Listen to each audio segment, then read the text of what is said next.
This is Ian Lamont. I've been using Amazon ads for 8 years, and today I'm going to show you how to conduct a bi-monthly campaign audit on a single campaign. If the video helps, please take a moment to like and subscribe. Information on how to contact me is in the description and in the bio, and let's get started. So we are looking at a single campaign that I'm running, and I said that this is a bi-monthly campaign audit. I just want to explain something. When you're running campaigns on Amazon advertising, you want to make sure that you're checking back every few weeks just to tend the garden. It really is like tending a garden. What you want to do is, like, just if you have a garden and there's weeds growing in it, or some plants aren't getting enough water, you need to go around that garden, pick out the weeds, add water. Maybe you'll identify an opportunity, for instance, to put a plant in a different space, plant something new. This is what the campaign audit is all about. So I'm looking at this campaign, I'm opening up the targeting screen, and then I'm going to town on that. A couple other things I want to show you about this particular campaign. You'll see I have the spend, I have the sales. I do not have ROAS. And actually, when I first had this dashboard open up, it shows the ROAS. I do not pay attention to ROAS. I think it is a very misleading metric that Amazon pushes on people, and a lot of advertising agencies push it on people too. And I just think it's so misleading because basically it's showing you the return on advertising spend. The return is Amazon's gross return, not your net return.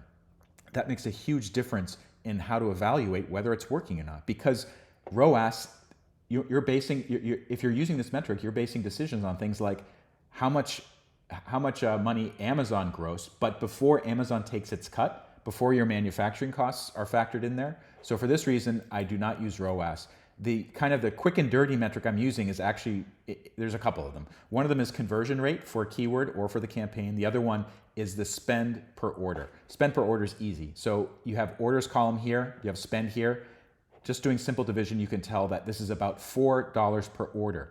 And if the profit level for that particular item, and you should know the profit level for whatever you're selling on Amazon, if it's more than that, if it's more than the spend per order, let's say the profit level is $6, but you're spending $4 to get the conversion. So that's actually a really effective campaign. That's actually a really effective keyword. So I do use spend per order. If you can't calculate it in your head, export the data to a spreadsheet, and then you can just create a new column to calculate that particular number, spend per order, as well as the conversion rate. So let's keep on going here. And I'm going to tell you what I'm looking at when I'm looking at my keywords. So these are the keywords I have for this particular product. You'll notice that these keywords are not my trademarked keywords. These are actually a trademark that's owned by a very big and very powerful company. However, Amazon advertising, they let you use competitors' keywords or terms that are copyrighted or trademarked by other firms. It's okay to do that. I can't use these keywords on the products themselves, but I can use them in my Amazon advertising campaign. So that's really, really effective for me to get some sales. And you can see some of them are working, like Google Workplace for Business. I've actually made 4 orders. Another thing you'll notice is that my keyword bids are really low. There's 2 things I want to mention about that. First of all, I do not use Amazon's recommended bids, except if the campaign has been running for a long time and I decide that I need to maybe juice a keyword a little bit. And I'm going to come to that in a minute. The other thing is you'll notice that these keyword bids, they're all multiples of 11 cents, and there's a reason for that. And that reason is it lets me see the keyword bids that I've set up versus the keyword bids that might be recommendations from Amazon. So for instance, Amazon recommended keyword bid, this one is $1.39.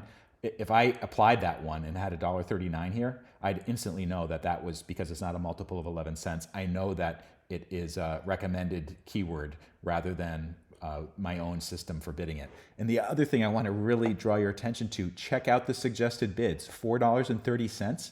Are you crazy? So I deal with products that do not have huge profit margins. They're generally very low cost. And there's no way I would ever use the suggested or recommended bids that they have, because they're usually crazy expensive. And oftentimes it doesn't even matter what they're recommending. I can still make money even if I'm bidding a lot lower. And check this out. $1.27, that's the recommended bid. 33 cents, that's the bid that I'm using. It's still effective. I got 2 orders off of that, even that low level. And you can see that my cost per click is actually below 33 cents. So I could even tighten this up a little bit if I wanted to. All right, so let's get going and take a look at some of the weeds I'm gonna be pulling from this particular campaign. The first one is the number 3 list here. And by the way, I'm sorting all of these keywords, not by alphabetical, but by the spend per keyword for the period selected. So this is this month. It's basically about 2.5 weeks. I've spent this much money on each of the keywords shown over here. So this one is attracting my attention. I've spent a fair amount of money for this campaign. I've gotten 26 clicks, but not a single sale. So this to me is a sign that I need to weed out this particular keyword, Google Drive Books. So I just disabled that one. I've paused it. I won't be spending any more money on it. And actually, it looks like I'll be saving a lot of money, maybe about $12 per month that I would otherwise be spending. So that one is dead. I can maybe go down and find a couple other ones that look a little bit suspect. Actually, based on the spend level, it doesn't look like there's any critical ones to take a look at. But let's also see areas where I might be able to reduce the spend level. And this is an interesting one. Google Sheets. So I'm bidding 55 cents per click, yet I'm only spending 26 cents per click.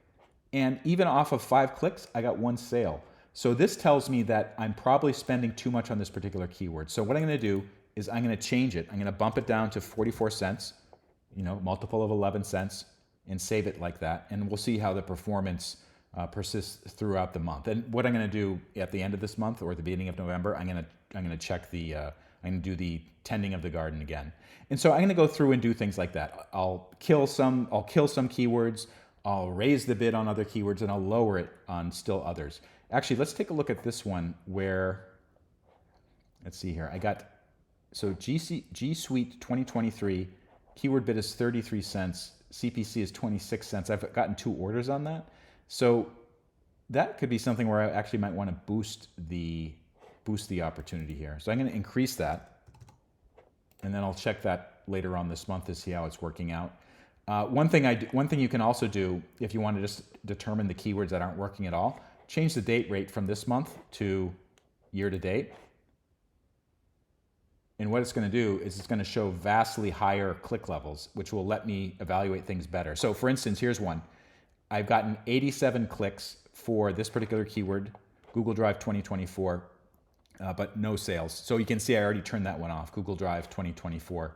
Let's see if there's any other ones that I should take a look at. And it looks like I've already pruned this one pretty well. So I think we're looking pretty good. Oh, here's another one. Google Sheets book. This is interesting. 22 cents bid, 68 clicks, but still not a single sale. So this is something where I might consider increasing the bid, but actually out of 68 clicks, not a single sale, that's not looking too good. So I'm going to kill that one. And this is for a lot longer time period. But I can see that there's probably no hope for this. So this is going to save me, some dollars this year, because I won't be using this particular keyword anymore that doesn't convert to sales. So I can go through and keep on doing stuff like that. Here's another one, Google Drive reference. It looks like I already killed that one. What about this one right here? This is interesting. So 822 spend so far this year, 32 clicks, not a single sale. So I'm going to also pause that one as well. So basically, that's the easy way to kind of do your bi-monthly campaign audits. If this video helped, please take a moment to like it or subscribe. And there's links to my blog and contact information in the show notes. Thank you so much for watching.